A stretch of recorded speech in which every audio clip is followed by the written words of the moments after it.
ওকে, চলো এখন আমি তোমাদেরকে শক্তি সম্পর্কে জানাবো। বাচ্চারা, শক্তি কাকে বলে তোমরা সবাই জানো?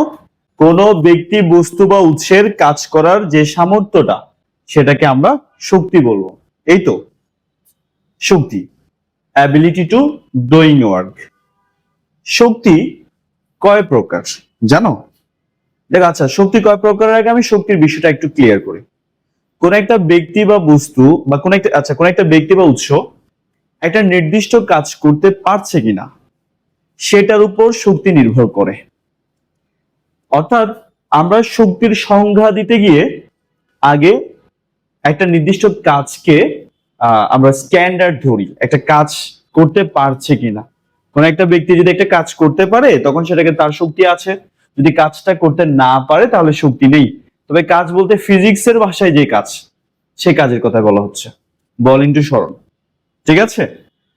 তো এখন মনে করো তুমি কি করতে পারো, যে একটা বড় একটা স্থির ট্রাকে টেনে এক জায়গা থেকে অন্য জায়গায় নিয়ে যেতে পারছো না, তুমি এই কাজটা করতে পারছো না, তো সেক্ষেত্রে তোমার শক্তি নাই, এটা ধরা যাবে। বুঝতে পারছো? মানে আসলে কোনো ব্যক্তি বা বস্তু বা উৎসের কাজ করার যে সামর্থ্যটা, কাজ করতে পারে, এটাই হচ্ছে আসলে শক্তি। তো যদি ডেফিনেশনে লিখতে হয় তাহলে কি লিখবা? কোনো ব্যক্তি বা উৎসের কাজ করার সামর্থ্যকে শক্তি বল, এভাবে লিখবা। শক্তি বেসিক্যালি 9 প্রকারের হয়ে থাকে। কয় প্রকারের হয়ে থাকে? 9 প্রকার। ওকে, তো 9 প্রকারের শক্তি তুমি কিভাবে মনে রাখবা? আমারও তো মনে থাকে না, আমিও বলি তোমাদেরকে কিভাবে লিখতে মনে থাকবে। সবিতা নিরাশ, সবিতা নিরাশ। কোন একটা কারণে, সেই কারণটা আমি তোমাদের মতো ডট ডট ডট দিলাম, তোমাদের মতো বেছে নিবা আর কি, কেন নিরাশ সে। সবিতা নিরাশ, ওকে। তাই সে আজও চুপি চুপি কাঁদে, চুপি চুপি কাঁদে। ভালো, সে কেন নিরাশ হয়েছে ওর ব্যাপার, চুপি চুপি কাঁদছেও ভালো কথা, কোনো অসুবিধা নেই, কাঁদতে থাকুক। মানে হচ্ছে আসলে সৌরশক্তি, মানে হচ্ছে বিদ্যুৎ শক্তি, মানে হচ্ছে তাপ শক্তি, মানে হচ্ছে নিউক্লিয়ার শক্তি, নিউক্লিয়ার শক্তি, মানে রাসায়নিক শক্তি, মানে হচ্ছে শব্দ শক্তি, এই মানে হচ্ছে আলোক শক্তি, মানে যান্ত্রিক শক্তি, মানে চুম্বক শক্তি। এই এরকম 9টা শক্তি আমরা দেখতে পাই। ওকে, মনে রাখিও, এটা 2 নম্বরের প্রশ্ন আসে কিন্তু। গেল। এখন আমরা আসলে আমাদের টপিকটা হচ্ছে যান্ত্রিক শক্তি নিয়ে। কি শক্তি নিয়ে? যান্ত্রিক। আমাদের সিলেবাস হচ্ছে যান্ত্রিক শক্তির উপর।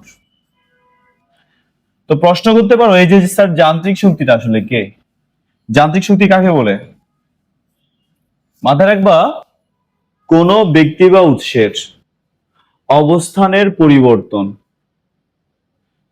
বা কোনো ব্যক্তি বা বস্তুর বা উৎসের, কোনো ব্যক্তি বা বস্তুর অবস্থানের পরিবর্তন এবং গতির জন্য বস্তুটির কাজ করার যে সামর্থ্য লাভ করে তাকে আমরা যান্ত্রিক শক্তি বলবো। 2টা প্যাটার্ন, একটা হচ্ছে গতি আর একটা হচ্ছে অবস্থানের পরিবর্তন। এই 2টার কারণে কোনো বস্তুর কাজ করার যে সামর্থ্য অর্জিত হয় সেটাকে আমরা যান্ত্রিক শক্তি বলবো। মাথায় রাখবা, যান্ত্রিক শক্তি 2 প্রকার। একটা হচ্ছে বিভব শক্তি আর আরেকটা হচ্ছে গতি শক্তি।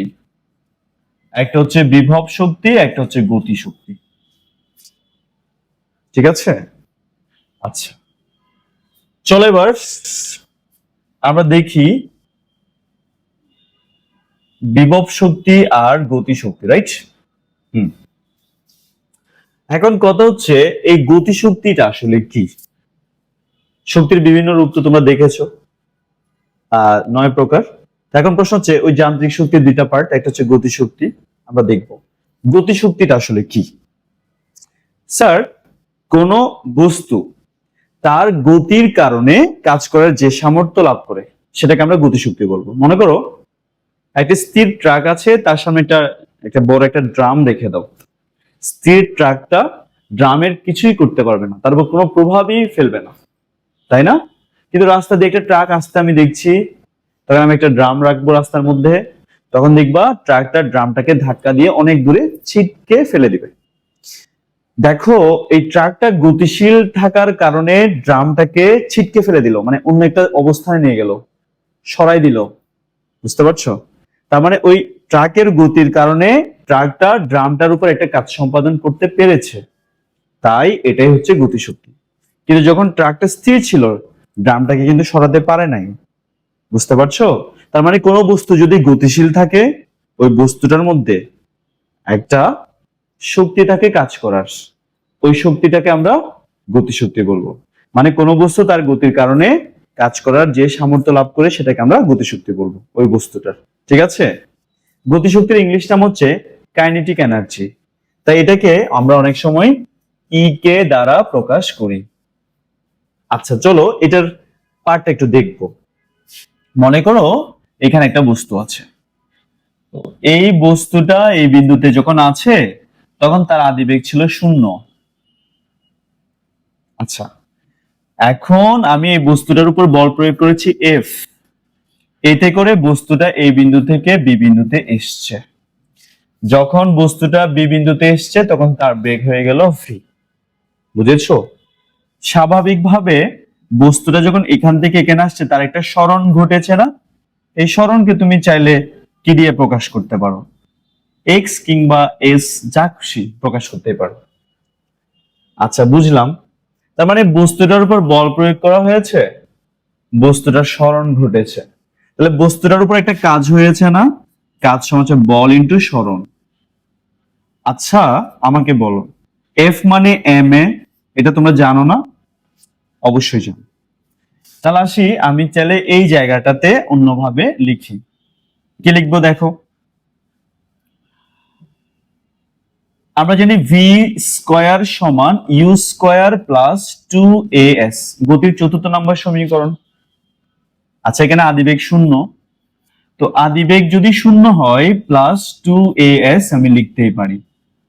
তো v স্কয়ার সমান হচ্ছে 2as, as সমান হচ্ছে v স্কয়ার বাই 2।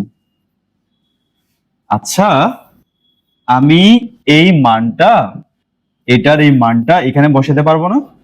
যদি বসাই তাহলে আমি কি পাচ্ছি দেখো, w সমান হচ্ছে m ইনটু as, এটা মানে হচ্ছে v স্কয়ার বাই 2, তাহলে w সমান হচ্ছে হাফ m v স্কয়ার। দেখেছো স্যার, এই বস্তুটাকে এখান থেকে এখানে নিয়ে যেতে এই কাজটা করেছি, এই কাজটাই বস্তুটাতে একটা গতিশক্তি দান করেছে, তাই এই কাজকে আমরা গতিশক্তি বা কাইনেটিক এনার্জি ই কে লিখতে পারবো, হাফ এম ভি স্কয়ার। দেখেছো এটা কোত্থেকে আসছে? আচ্ছা, কিন্তু তোমাদের একটা 2 নম্বরের প্রশ্ন কিন্তু আসে, সেটা হচ্ছে ভরবেগ আর গতিশক্তির মধ্যে একটা সম্পর্ক জানতে চাই। তো কিভাবে জানবো? জানার জন্য আমি একটা স্লাইড নিলাম। দেখো এখানে ই কে সমান তুমি পাচ্ছ half M V square, right? আমরা সবাই জানি ভরবেগ হচ্ছে ভর এবং বেগের গুণফল। তার মানে এই যে এম ভি স্কয়ার কে তুমি 2 দিয়ে ভাগ করেছো না? তুমি চাইলে এম স্কয়ার ভি স্কয়ার নিচে 2m লিখতে পারো, পারো তো? তাহলে M V square by 2m, এটা লিখতে পারবো না?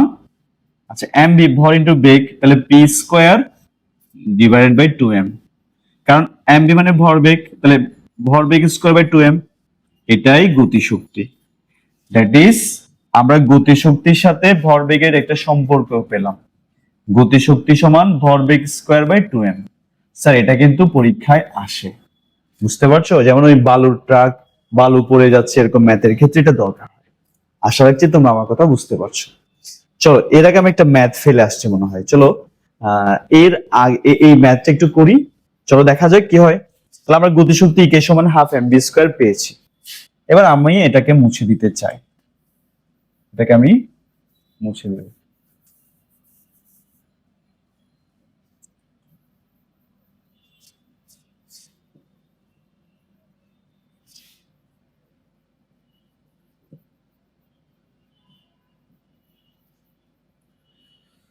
চলো, বলা হচ্ছে 10 কেজি ভরের একটি বস্তুকে বল প্রয়োগ করে গতিশীল করায় তার গতিশক্তি হয়েছে 80 জুল। বস্তুটির বেগ কত? সো দেখো না, আমরা সবাই জানি ই কে সমান হচ্ছে হাফ এম ভি স্কোয়ার, এটা আমরা সবাই জানি। তো ই কে এর জায়গায় কত বসবে? 80 সমান হচ্ছে হাফ এম, এম এর মান কত হবে? 10 ইন্টু ভি স্কোয়ার। এখান থেকে ভি বের করতে পারবে না, সেটা কে? এরকম কারো তো আরেকটা নাই, পারবে না, শেষ।